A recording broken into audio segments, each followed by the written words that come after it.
سبحان اللہ وبحمدہ سبحان اللہ العظیم قال رسول اللہ صلی اللہ علیہ وسلم سباب المسلم فسوق او کما قال علیہ الصلوۃ والسلام۔ نبی پاک صاحب اللہ صلی اللہ علیہ وسلم کا فرمان عالی شان ہے کہ گالی دینا کسی دوسرے مسلمان کو یہ فسق ہے، یعنی بہت بڑا گناہ ہے۔ آج اگر ہم اپنے معاشرے میں نظر دوڑائیں، بازاروں کا آپ اگر رخ کریں تو بے ساختہ لوگوں کی زبانوں پہ آپ کو جو ہے وہ گالیاں سننے کو ملیں گی۔ اللہ معاف کرے، اگر آپ کے ساتھ اگر فیملی ہے تو ایسی بیہودہ لوگ گفتگو کرتے ہیں، گالم گلوچ کرتے ہیں کہ بندے کا دل کرتا ہے کہ جو ہے نا انگلیاں کانوں کے اندر دے کر یہاں سے گزرا جائے۔ تو ہمارے بازاروں کے ماحول انتہائی خراب ہے، اسی وجہ سے فرمایا گیا کہ سب سے جو بری جگہ ہے وہ بازار ہے، اور جو سب سے اچھی جگہ ہے وہ مسجد ہے، اور آپ خوش قسمت ہیں کہ آپ لوگ مسجد کے اندر ہیں، سب سے اچھی جگہ۔ گالی کا ایک عام رواج ہمارے معاشرے کے اندر بن چکا ہے، جہاں کہیں جائے آپ کو جو ہے نا ایسے لوگ ملیں گے جو بات بات پہ گالم گلوچ کرتے ہیں۔ تعلیمی اداروں کے اندر بھی جو ہے، جہاں تربیت کا ماحول ہے، وہاں بھی آپ کو اس طرح کے طالب علم ملیں گے، چاہے کہ وہ اسکول ہے، مدرسہ ہے، کالج ہے، یونیورسٹی ہے۔ حالانکہ یہ ہمارے بڑے اچھے سارے انسٹیٹیوٹ ہیں، یہاں پہ تو اس چیز کا تصور بھی نہیں پیدا ہوتا ہے، لیکن عجیب ماحول ہے۔ تو یہ جو ایک عام رواج بن چکا ہے گالی گلوچ کا، اس سے ہم سب کو بچنا چاہیے۔ گھر کے اندر بچے گالی نکالتے ہیں، بڑے گالی نکالتے ہیں بچوں کو، تو یہ انتہائی برا فعل ہے۔ گالی نکالنا اتنی بری چیز ہے کہ نبی پاک صاحب اللہ صلی اللہ علیہ وسلم نے فرمایا کہ سود جو ہے یہ 70 گناہوں کا مجموعہ ہے۔ کیا چیز؟ سود، یہ 70 گناہوں کا مجموعہ ہے، اور ان میں سے سب سے ادنا جو گناہ ہے سود کا، وہ ایسے ہے کہ جیسے اپنی ماں کے ساتھ بدکاری کرنا، یعنی کہ اتنا برا یہ فعل ہے سود کا۔ اور سود کا جو سب سے ادنا جو گناہ ہے، جو ادنا اس کا عمل ہے، وہ ایسے ہے، مثال دی کہ جیسے اپنی سگی ماں کے ساتھ بدکاری کرنا۔ کوئی بندہ ایسا سوچ بھی نہیں سکتا ہے۔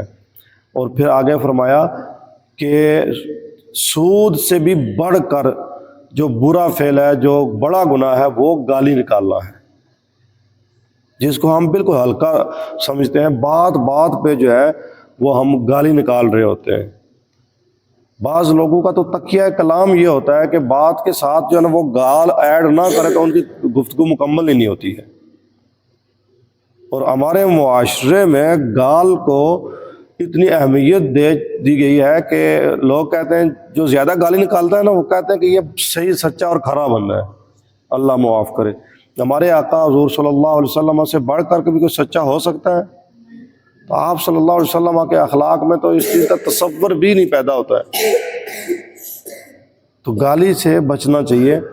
اور گھروں کے اندر اکثر والدین یہ شکایت کرتے ہیں، جی ہمارے بچے کو سمجھایا کریں، بچے گھر میں گالی نکالتے ہیں۔ اور جو بندہ اپنی ماں کو گالی نکالتا ہے تو اس سے بھی بڑا بدبخت کوئی ہو سکتا ہے؟ جو اپنے والدین کو گالی نکالتا ہے وہ کتنا بدبخت انسان ہے۔ حضرت عمر فاروق رضی اللہ تعالی عنہ کے دور خلافت میں ایک بندے کی شکایت لگائی گئی کہ یہ بندہ جو ہے، یہ جو نوجوان ہے، یہ اپنی ماں کو گالی نکالتا ہے۔ امیر المؤمنین نے فرمایا کہ اس بندے کو ہمارے پاس حاضر کیا جائے۔ جب اس بندے کو حاضر کیا گیا تو آپ نے فرمایا کہ ایک مشک لائی جائے۔ فرمایا گیا کہ اس مشک کو پانی سے پورا فل کر کے بھر دیا جائے، بھر کے اس کو صحیح کر کے باندھا جائے۔ تو جب پانی بھر کے اس کو باندھا گیا تو آپ نے فرمایا کہ یہ جو مشک ہے اس بندے کے ساتھ جو ہے نا باندھ دیں، ٹھیک ہے۔ اب یہ بندہ جو ہے اس سے فرمایا کہ تو نے نہ صبح اس کو اتارنا ہے نہ رات سوتے وقت اتارنا ہے، یہ ہر وقت تیرے ساتھ لگی رہے، اسی حالت میں تو نے کھانا بھی کھانا ہے، پانی بھی پینا ہے، رفع حاجت بھی کرنا ہے، اور یہ پہنے ہوئے، یہ ساتھ لٹکائے ہوئے تو نے سونا بھی ہے۔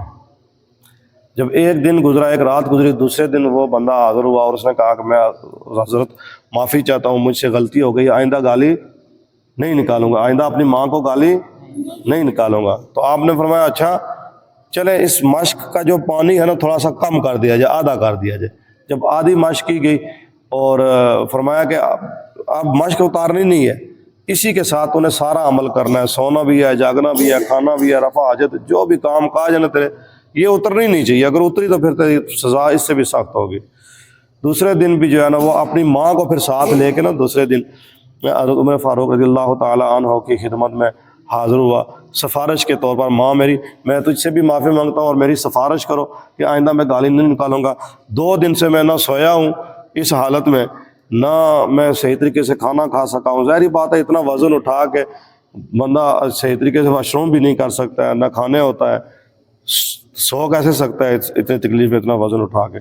تو ماں کو بھی ساتھ لے کر حاضر ہوا، تو آپ نے فرمایا کہ یہ تیری ماں ہے نا جس کو تو گالی نکالتا تھا، اس ماں نے تو پیٹ کے اوپر یہ مشق رکھ کے کوئی کام نہیں کر سکتا ہے، نہ سو سکتا ہے، نہ اپنا جاگ کے اپنا کھانا پینا اور باقی دنیا کے معاملات کر سکتا ہے، تو یہ تیری ماں ہے، یہ اشارہ کر کے فرمایا۔ تو اس نے تجھے پیٹ کے اندر اسی طریقے سے 9 مہینے تک اٹھایا رہا، اور پھر اندازہ لگا کہ اس نے کتنی تکلیف تجھے اپنے پیٹ کے اندر رکھ کے برداشت کی ہوگی۔ پھر جب تو پیدا ہوا تو وہ موت سے گزری ہے، اس کو اتنی اذیت ہوئی ہے، تکلیف ہوئی ہے کہ وہ موت جیسی اذیت اس نے برداشت کر کے تجھے جنم دیا۔ پھر جب تجھے پیدا کیا پھر 2 سال تک وہ تجھے دودھ پلاتی رہی، اور تو ہے کہ تو اپنی ماں کو گالی نکالتا ہے۔ تجھے ذرا سا احساس ہوا ہے کہ یہ کتنا بچہ پیٹ کے اندر اٹھا کے رکھنا، پھر اس کو جنم دینا، پھر اس کو پالنا کتنا مشکل عمل ہے؟ بجائے اس کے کہ تو اپنی ماں کا شکریہ ادا کرے کہ اے میری ماں، تو نے مجھے پالا بوسا بڑا کیا، اور تو بجائے شکریہ ادا کرنے کے گالی نکال رہا ہے، تو اس شخص نے پھر توبہ کی کہ آئندہ مجھ سے یہ عمل نہیں ہوگا۔ تو گالی کے اتنا بڑا نقصان ہے، لوگوں کو تکلیف ہوتی ہے، جس کو آپ گال نکالتے ہیں تو تکلیف ہوتی ہے، پھر یہ اتنا بڑا برا عمل ہے کہ اس کے بارے میں حضور نے فرمایا کہ یہ سود سے بھی بڑھ کر برا فعل ہے گالی نکالنا۔ تو گالی ہمیں نکالنی چاہیے؟ کون کون گالی نکالتا ہے؟ کوئی بھی گالی نہیں نکالے گا۔ وعدہ کرتے ہیں؟ سارے وعدہ کرتے ہیں؟ گھر جائیں گے عید کے اوپر تو انشاءاللہ ہم اپنے والدین کو تکلیف نہیں دیں گے، نمازیں پڑھیں گے، روزے جو رہ گئے وہ روزے رکھیں گے، اور والدین کی خدمت میں لگے رہیں گے، اور منہ سے برے الفاظ نہیں نکالیں گے۔ دعا کرے اللہ تبارک و تعالی ہمیں گالی جیسے برے فعل سے محفوظ فرمائے۔ وما توفیقی الا باللہ۔